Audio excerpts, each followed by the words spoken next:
1973 کے دستور میں 26ویں آئینی ترمیم ہو چکی۔ اس ترمیم میں اگرچہ عدلیہ، جج، وکیل اور آئینی مقدمات جیسے الفاظ استعمال کیے گئے ہیں، لیکن ان کے معنی ختم کر دیے گئے ہیں۔ اس ترمیم کے بعد پاکستان میں جج کا مطلب کوئی خود مختار، عادل اور منصف شخص نہیں رہا، بلکہ اس سے مراد وہ شخص ہے جو حکومت کی مرضی سے ایک عہدے پر لگایا گیا ملازم ہو، جس کے ذمہ حکومت کو مسلسل خوش رکھنا ہے۔ جسٹس یحییٰ آفریدی کے بعد آنے والے چیف جسٹس آف پاکستان کا مقصود وہ شخص ہے جس نے یکے بعد دیگرے حکومتوں کو خوش رکھنے میں کامیابی حاصل کی اور آخر کار یہ عہدہ حاصل کرنے میں کامیاب ہو گیا۔ آئندہ کے لیے آئینی مقدمات وہ مقدمات ہوں گے جو حکومت کے خلاف ہوتے ہیں، لیکن حکومت خود ہی اپنی مرضی کے جج لگا کر من پسند فیصلہ حاصل کرنے کی اہل ہوگی۔ ہائی کورٹ کے جج کے لیے ضروری ہوگا کہ وہ حکومت سے ہمیشہ ڈرتا رہے، کیونکہ اگر حکومت اس سے خوش نہ رہی تو اس کی نوکری ختم ہو سکتی ہے، اور حکومت کو مسلسل خوش رکھنے کے نتیجے میں وہ سپریم کورٹ نامی محکمے کا چیف جسٹس بھی لگایا جا سکتا ہے۔ سادہ الفاظ میں 1973 کے دستور کے پہلے صفحے پر جو یہ لکھا ہے کہ پاکستان میں عدلیہ کی آزادی پوری طرح محفوظ ہوگی، اس ترمیم کے ذریعے مٹا دیا گیا۔ عدلیہ ریاست کے 3 ستونوں میں سے ایک نہیں رہی، بلکہ وفاقی حکومت کے دیگر محکموں کی طرح ایک محکمہ ہو گئی ہے۔ اس لیے 26ویں آئینی ترمیم جو حضرت عیسیٰ علیہ السلام کی پیدائش کے 2024ویں سال اور 10ویں مہینے کے 21ویں دن ہوئی، پاکستان میں عدلیہ کے مفلوج ہونے کا اعلان ہے۔ اس کے بعد ہم جو عوام کل انعام یعنی مویشیوں کا ریوڑ ہے، محض ہنکائے جائیں گے۔ اگر سیدھے سباؤ چلتے رہیں گے تو ٹھیک، ورنہ وہ چھری جس کا نام قانون رکھ دیا گیا ہے ہمارے گلے پر چل جائے گی۔ فیض نے کہا تھا، لاؤ تو قتل نامہ میرا میں بھی دیکھ لوں، کس کس کی مہر ہے سر محضر لگی ہو۔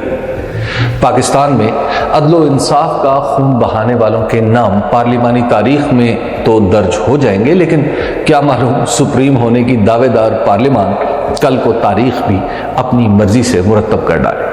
اس لیے ضروری معلوم ہوتا ہے کہ ابھی ان اشخاص کا تذکرہ بھی محفوظ ہو جائے جنہوں نے 26ویں آئینی ترمیم کے محضر پر مہر لگائی ہے۔ اس ترمیم کا پہلا داغ الیکشن کمیشن کے دامن پر ہے، جس نے 8 فروری 2024 کو ہونے والے انتخابات میں ووٹوں کی بجائے اپنی یا کسی کی مرضی کے مطابق لوگوں کو کامیاب قرار دیا۔ یہ الیکشن پاکستان کی تاریخ میں تو دھاندلی کے حوالے سے اب تک بے مثال ہے ہی، لیکن دنیا کے کئی ملک بھی اس پر انگلیاں اٹھا چکے ہیں۔ اس وقت جس پارلیمنٹ کے سپریم ہونے کا دعویٰ کیا جا رہا ہے، اس کی اکثریت ان لوگوں پر مشتمل ہے جنہیں عوام نے ووٹ ہی نہیں دیے۔ مسلم لیگ نون کے قائد جناب نواز شریف، جو ڈاکٹر یاسمین راشد سے شکست کھا چکے تھے، قومی اسمبلی میں آئینی ترمیم کے سرخیل تھے۔ سیالکوٹ کے خواجہ محمد آصف، جو الیکشن میں تحریک انصاف کی ریحانہ ڈار سے شکست کھا چکے تھے، اس ترمیم کو ووٹ دینے والوں میں تھے۔ اسلام آباد کی 3 نشستوں اور راولپنڈی ڈویژن کی قومی اسمبلی کی سبھی نشستوں کے بارے میں سابق کمشنر راولپنڈی لیاقت چٹھا پہلے ہی بتا چکے ہیں کہ یہ تحریک انصاف کی تھی جو مسلم لیگ نون کو عطا کر دی گئیں۔ یہ لوگ بھی اس ترمیم کے حق میں تھے۔ 26ویں آئینی ترمیم کے ذریعے عدلیہ کے قتل نامے پر بلاول بھٹو زرداری کی مہر سب سے نمایاں ہے۔ انہوں نے اس ترمیم کی منظوری میں مرکزی کردار ادا کرنے کا دعویٰ بھی کیا ہے۔ بلاول بھٹو زرداری نے ایسا کیوں کیا، اس کے بارے میں کئی کہانیاں ہیں، لیکن اس وقت معاملہ تاریخ کا ریکارڈ رکھنے کا ہے، اس لیے وہ کہانیاں بیان کرنے کی چنداں ضرورت نہیں۔ یہ کہنا کافی ہے کہ بلاول بھٹو زرداری کی جماعت پیپلز پارٹی خود کو جمہوریت پسند وغیرہ کہتی رہی ہے، لیکن اس ترمیم کے ذریعے انہوں نے اس دعوے کی تردید کر دی ہے۔ انہوں نے عدلیہ کو تو تباہ کیا سو کیا، اس کے ساتھ الیکشن کمیشن کو 2024 کے الیکشن کو برباد کرنے کا انعام بھی دیا۔ اس ترمیم کے بعد الیکشن کمیشن کے موجودہ عہدیدار اپنے جانشینوں کے انتخاب تک عہدوں پر برقرار رہیں گے۔ عدلیہ کو قصہ پارینہ بنا دینے والوں میں ایک نام جناب جسٹس قاضی فائز عیسیٰ کا ہے۔ انہوں نے اپنے ہم نشین اور ہم نوا ججوں کے ساتھ فیصلہ دیا کہ وہ شخص جو کسی ایک پارٹی سے منتخب ہو کر ایوان میں اپنی جماعت کے فیصلے کو نظر انداز کر کے اپنا ووٹ بیچ دیتا ہے یا ڈر کر ڈالتا ہے تو اس کا ووٹ گنا جائے گا۔ یہ فیصلہ 26ویں آئینی ترمیم سے چند دن پہلے کیا گیا، جس کی وجہ سے سینٹ میں بلوچستان نیشنل پارٹی کے 2 سینیٹرز نے لوٹا بن کر اس ترمیم کے حق میں ووٹ دیا۔ ان 2 ارکان کے ووٹوں کو سند جواز جناب جسٹس قاضی فائز عیسیٰ کے فیصلے سے ہی ملی۔ قومی اسمبلی میں بھی ایسے حضرات لائے گئے جو حکومتی اتحاد کی کسی بھی پارٹی کا حصہ نہ تھے۔ ان میں وہ بھی تھے جنہوں نے ووٹ عمران خان کے نام پر لیے اور اپنے حلقہ انتخاب سے بے وفائی کر دی۔ مولانا فضل الرحمان کی مہر تصدیق بھی نا انصافی سے بھرپور اس محضر پر دھندلی سی لگی ہے۔ ریکارڈ درست رکھنے کے لیے یہ واضح کرنا مناسب ہے کہ اگر مولانا اس ترمیم کا حصہ نہ بنتے تو پھر فوجی عدالتیں بنتی، انسانی حقوق کا تصور ہی آئین سے منہا کر دیا جاتا۔ مولانا نے حکومت کی تجویز کردہ ان ترامیم کو کالا سانپ قرار دیا اور انہی کی وجہ سے اس سانپ کا زہر نکلا۔ ان کی جتنی پارلیمانی قوت تھی انہوں نے اس سے کہیں زیادہ کر کے دکھایا۔ اگرچہ یہ کالا سانپ اب بھی موجود ہے، اس کا پالنے والا سپیرا بھی موجود ہے، اور جس بین کی دھن پر یہ اپنا پھن پھیلا دیتا ہے وہ بھی خاموش نہیں ہوئی۔